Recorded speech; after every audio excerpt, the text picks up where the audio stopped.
5x square plus 2xy plus 3x square minus 2xy।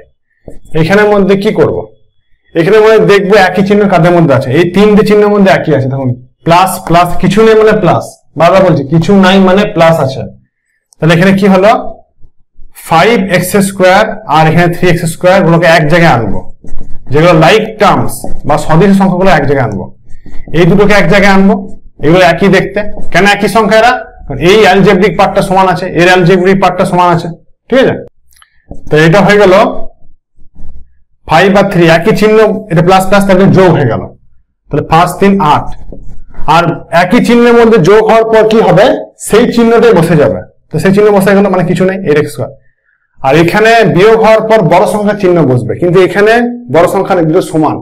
দুটো সমান যদি হয়, অ্যালজেব্রিক পার্টটা সমান মানে বীজগাণিতিক পার্ট, আর সহগ পার্টটা সমান যাকে কোএফিশিয়েন্ট বলে, আবার সাইনও উল্টো, তাহলে এভাবে কেটে যাবে। তাহলে 0 হয়ে গেল, 8x স্কয়ার হলো অ্যান্সার।